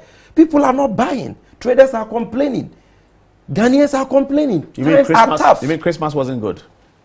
Look at the latest Afro-barometer findings of CDD Ghana. According to that report, the biggest deprivation that Ghanaians have witnessed in the last 1 year has been the lack of money in their pockets. At least over 25% of Ghanaians indicated, 74% said at one point or the other, they didn't have money in their pocket. But 25% of Ghanaians said throughout the whole of last year, they had no money in their pocket. The system is tight. We have been saying that they are not paying time contractors. Ghanaians, yeah. They are not paying contract. They are not paying anybody. When you complain, they say free SHS. The free SHS they are serving Ghanaians to is also half-baked, being implemented haphazardly. Today, we have double track, which has reduced the number of contact hours for SHS students. But which has increased the number of students getting access to education. Enrollment, secondary school enrollment in this country has seen an increase since 2009. But there was an astronomical increase in 2018. So it is good. 120,000. When we started the introduction and now of 1.2 million SHS, people, 1.2 million candidates have benefited from free SHS by September this year. That's significant. Sure, they benefited. But we have green track, we have gold track. It has reduced contact hours. Parents are now spending more on their walls. Some extra of them classes.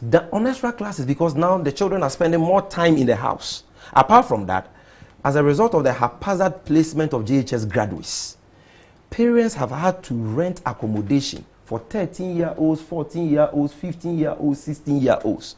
And so they are even spending more on their walls than they were before the introduction of free SHS. So you see, a policy can be good.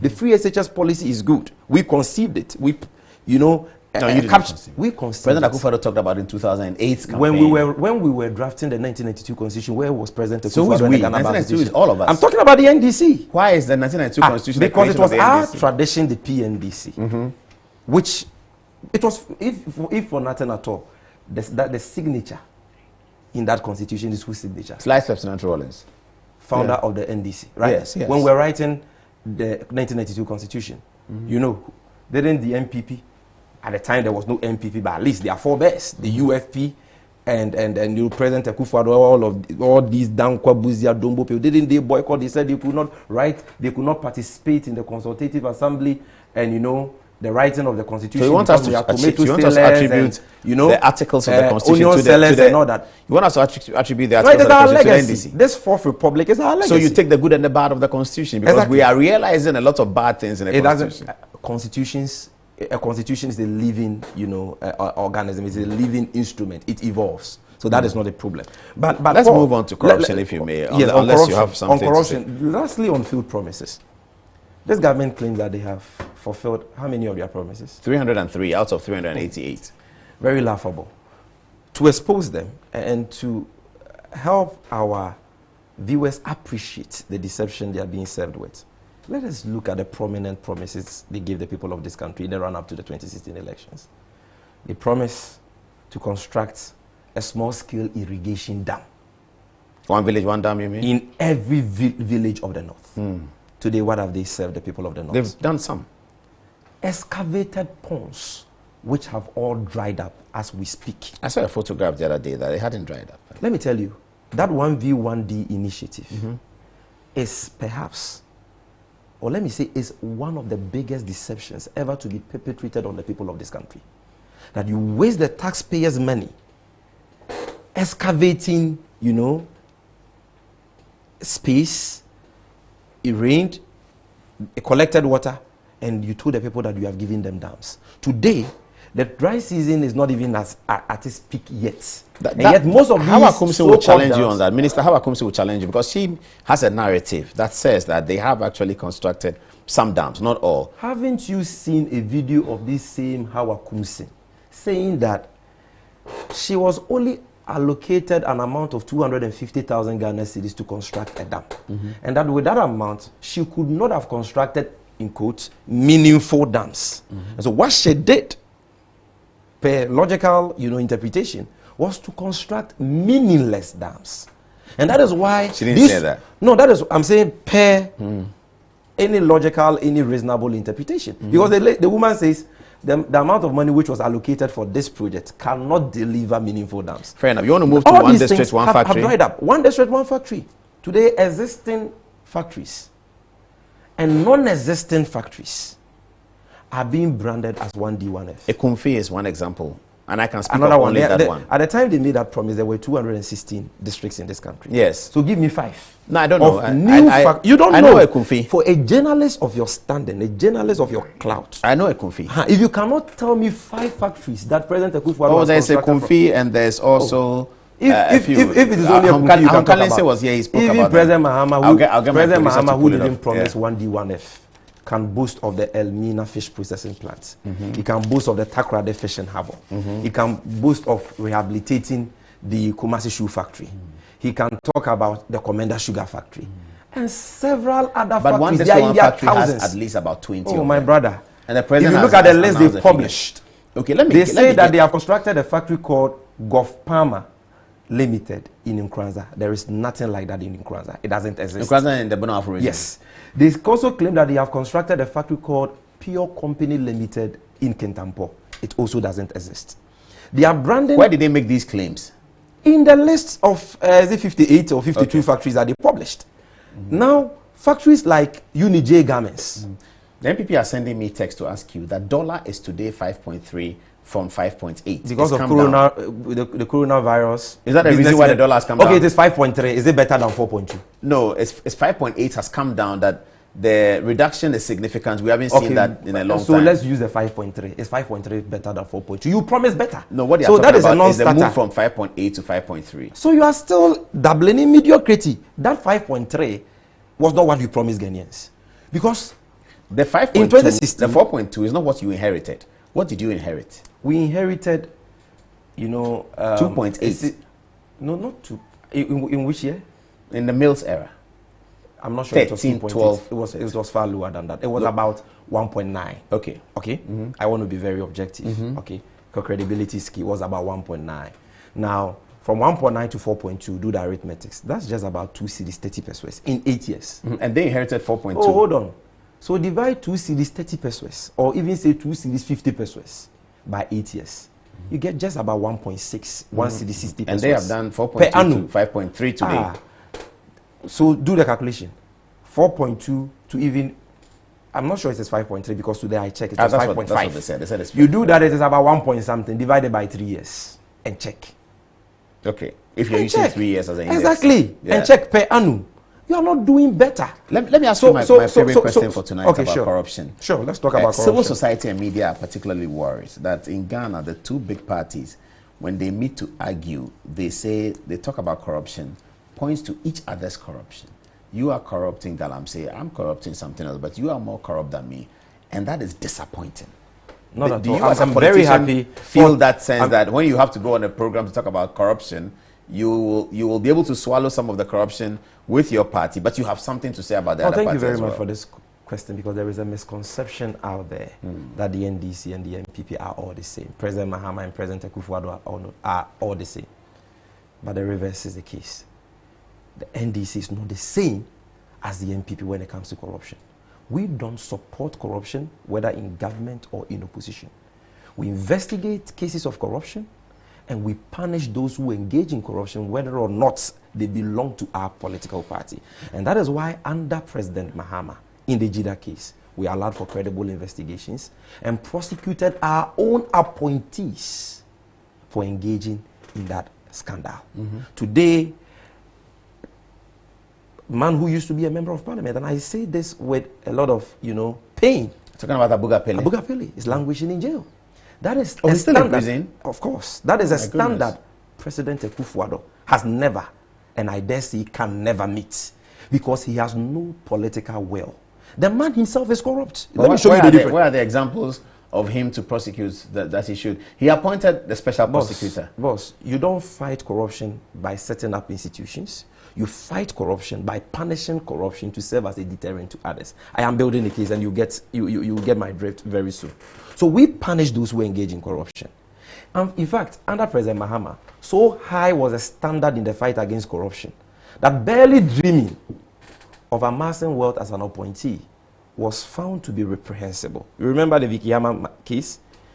She didn't engage in any act of corruption. She didn't steal any money like people are doing today. And still in that matter, President Mahama said, you need to step aside. That is what you can describe as a genuine will to fight corruption. Now you have a president who promised to protect the public purse, promised to fight corruption. He comes into office and turns himself into a corruption clearing agent who whitewashes and endorses the corrupt acts of his errant appointees. Look, he himself, President Akufo-Addo, the public procurement boss, is asked to step aside. Let me start with President Akufo-Addo, the man at the top. He himself engages in corruption. I don't know that. And let me tell you that. The Ameri Innovation Agreement is a classical example. The minister was asked to step aside, was fired actually. No, that Ameri Innovation scandal. The minister was fired. No, it was not a ministerial act. Don't be misled by that. It was a presidential act because it was a president who gave an executive approval. The presidency was said they were misled to give the executive approval, so they withdrew it and they fired the minister. So if an ordinary person like Sammy Gyamfi, if members of parliament belonging to the NDC, if the IES, the Institute for Energy Security, ASEP, could read the same document Honorable Ejako presented to Akufo-Addo and come to the conclusion that the figures had been padded by an amount of $800 million, you are telling me that the president, who is a lawyer of many years standing, has so many technocrats, so many experts at his disposal, could not come to that same conclusion that the deal was inflated. I am telling you today that President Akufo-Addo was the one who personally inflated that deal by $800 million. And by the outcome doesn't bear out your narrative, because the outcome is that he said that he had been misled by the minister. Oh, that's an issue. No, he didn't say it anywhere. Some issue that he had been misled, and you guys continue. He's always been misled. He's always been misled. Said he had been misled, and the minister got fired. You have read about inchoate offences. Yes. You know the crime of attempt. Yes, but how did the minister get fired? Steal is stealing. How did the minister get fired? I don't care. If the president commits a crime and chooses to sacrifice a minister, you think that should exculpate or absolve the president from liability? That will make it difficult for you to come to the conclusion that he committed a crime. Because somebody else has been fired for the crime. Because he is the boss. He can fire anybody. And in any case, he didn't tell us that he fired Bawumia Jaku because of that matter. Because I know that Bawumia Jaku was not fired for that. That was also terminated. The process was terminated. To Bawumia Jaku, his dismissal letter or his resignation letter, or we don't have any communication from government that he was made to resign as a result of the Ameri Innovation deal. So let's be fair here. But Ameri Innovation we know deal, as a matter of fact that it was President was terminated. The deal was terminated. It was terminated because we caught President Akufo-Addo pants down. But for our vigilance, he would have defrauded this country by an amount of $800 million. I don't believe that. As we speak now, Paul, I came here with all the documents. Hold on. Yeah. Boss, have you forgotten the Boss scandal? Where 5 million liters of contaminated fuel were sold in breach of the procurement law, the National Petroleum Authority law. Sorry, let me just put this on record. NPP text again.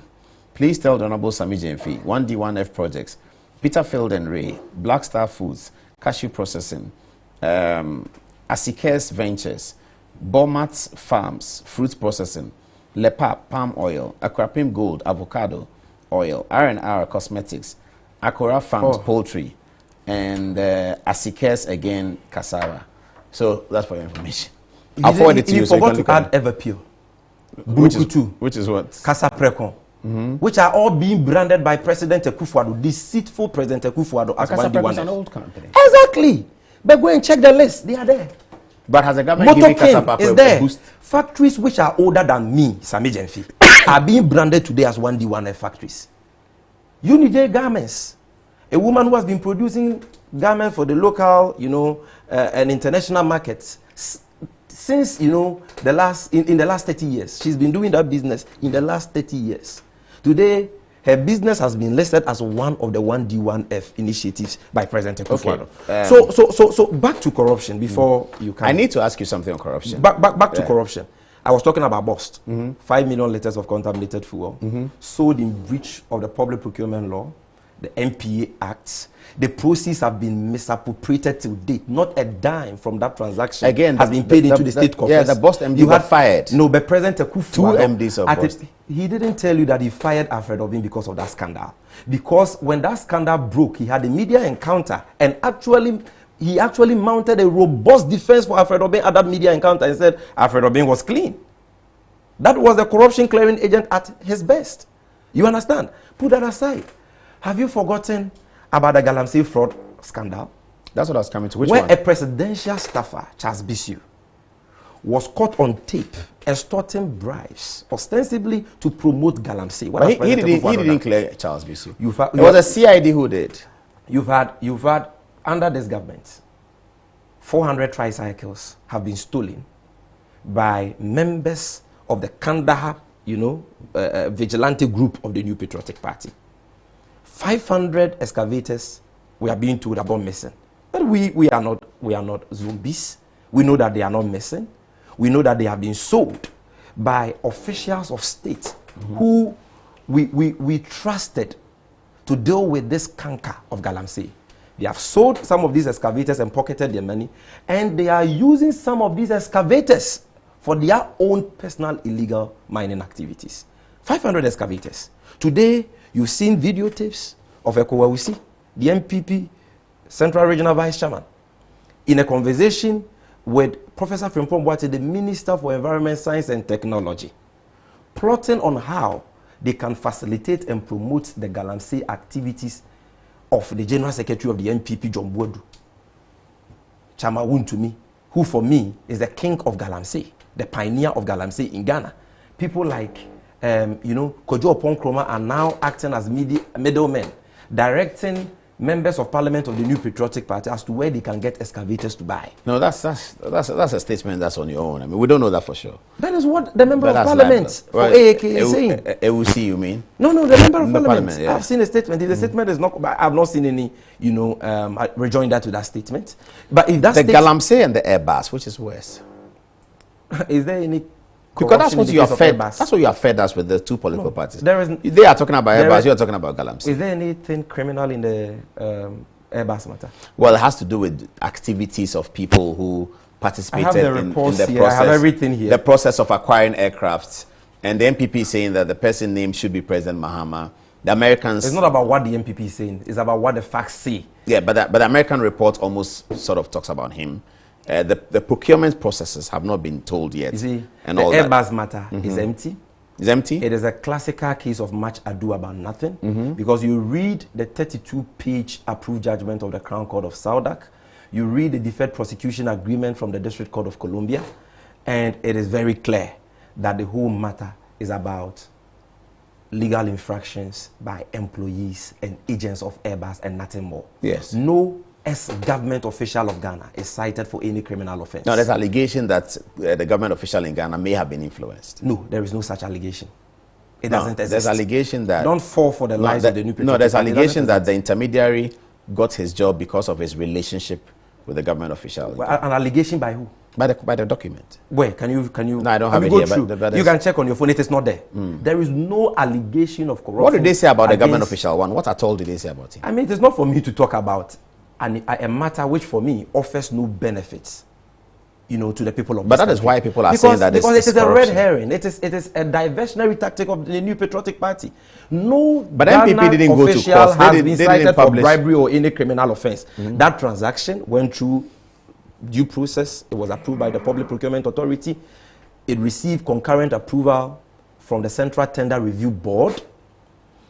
It went to Parliament at the Joint Finance, Interior and Defense Committee. Both the MPP and the NDC unanimously approved it. Chairman Sabos is saying something else these days, though. He wasn't at the committee. At the committee level, they unanimously approved it. He was a minority leader. Even at the plenary. Save, issues of cost, because they were quoting the shell price of the aircraft as $22 million. And they were comparing that to the operational cost of the aircraft at $35 million. And they were giving answers on the floor of the House. At the end of the day, they approved it. You understand? This is a transaction which was subjected to technical and financial evaluation by the Ghana Air Force Command. No laws so were you don't breached. expect any Ghana adverse... didn't lose a dime. Nobody you was don't... has been cited for any criminal offense. My friend Manasseh so it is will disagree very with you when you say Ghana didn't lose any money. He published. My friend Manasseh, the corruption journalist, anti-corruption. How did we lose money? That's what he said. In fact, you go and check countries that Airbus have sold, aircrafts to them. Countries like Spain and all that. Check the price at which they bought the Casa 295 and compare that to ours. You realize that ours, in some cases, was cheaper. Okay. So you do not expect any adverse findings boss, from the special prosecutors? We are talking about corruption here. It is not about what the NDC says or what Sammy Gyamfi says. Have you seen the findings in the 8th, Afro-Barometer by CDD Ghana? It says that 53% of Ghanaians believe that corruption has worsened under President Akufo-Addo. That is a verdict of 53% of Ghanaians, not Sammy Gyamfi. Check the CPI, which is by far the most credible and the most internationally recognized index for measuring corruption. It says...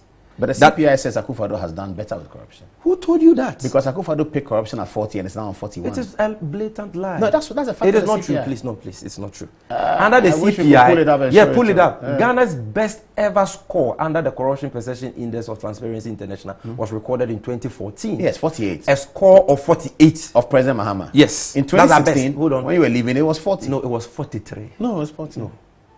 Check. I will just Google that for you right please, now. Our worst ever was 43. Now, President Mahama, 17 was 40. It was 43. Paul. 17 was 40 for sure. We showed it on here. We are not talking about 17. We are talking President Mahama's record ended in 2016. Yes, but CPI told us that when they publish in 17, it's for 16. No, it's not true. They don't do it every year. No, it is every year. No. So what you read in 18 is for 17. In 2016, it was 43. In 2017, it was 40. Yes. 40. In 2018, it was 41. Yes. In 2019, it was 41. Yes. They publish it on annual basis, so it is not correct. So it may be annual basis, but what you are seeing today is for last year. So President Mohamed, it's like GJ Awards. Awards for this year is for last year. It's not yes. For this year. So the 2017 figure came in 2018. It is not for 16. Yes. 17 figure came in 18. So let me. So 16 figure came in 17. Same thing. That's what you are saying. Hold on. 17 figure came in 18. So 16 figure came in 17, which was 40. I just want to read this to you to settle this matter. Okay. Yeah. Okay. Because Ghana's best ever score under the CPI was recorded in 2014, like I've already indicated. Correct. That's a matter of fact. Yeah. President Mohamed's worst ever score was recorded in the year 2016, a score of 43.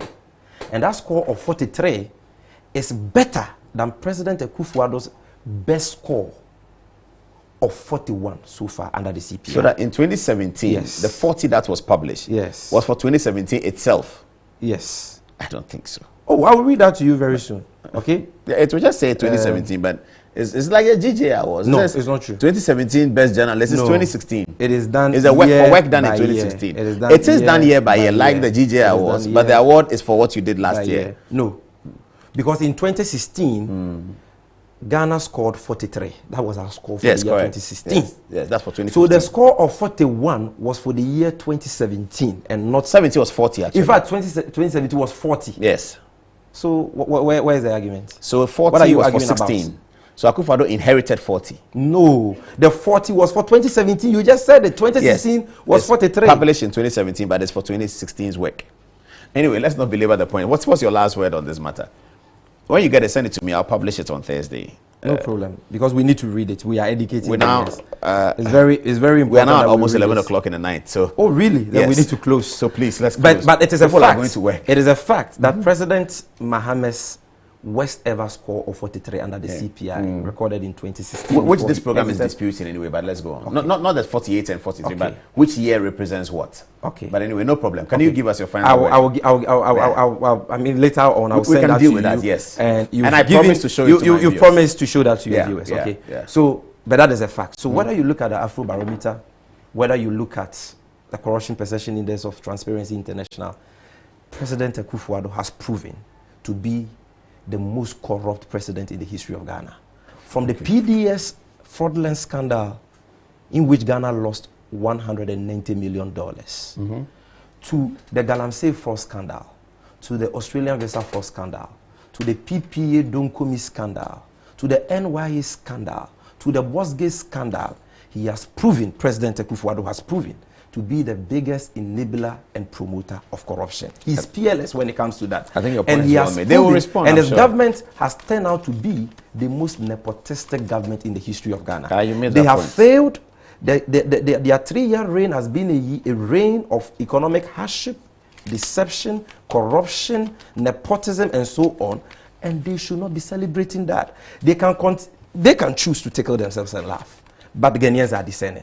And come December 7, 2020, the good people of this country will speak. I am very optimistic. I have no doubt in my mind, Paul, that they will vote for the visionary John Dramani Mahama to come back, you know, and rescue this country from the clutches Talk of about this 2020. My last nepotistic, question. corrupt. When is the running mates coming? For us in the government. media, we are waiting for the press conference. When is the running mates coming? I mean, the flag bearer is still consulting the elders of the party. Has he narrowed it when down he's to ready, 2 he will people? name his running mate. Has he narrowed it down to 2 people? Who his running mate is will not put food on the table of Ghanaians, at least for now. So let's talk about. It gets us a fair idea of the I can team. tell you that by March, you know, we've always had a convention as a party to do it of around naming, March. you know, running mates, you know, in March. So who are on the President final Mahama was list? named in Who March. are on the final list? I don't know. I mean, it is the preserve. It is the prerogative of the running mate in consultation with the leadership of the Grapevine party. says there are 2 people on the final list. I don't know. I'll leave it here. I don't know. Thank you very much for coming. Thank you very It's a much. pleasure. I That didn't know we was, spent too much time. That was like Sammy JP, and we apologize for keeping you awake until Very 11 sorry o'clock. for that. Very sorry. Good night. Very sorry.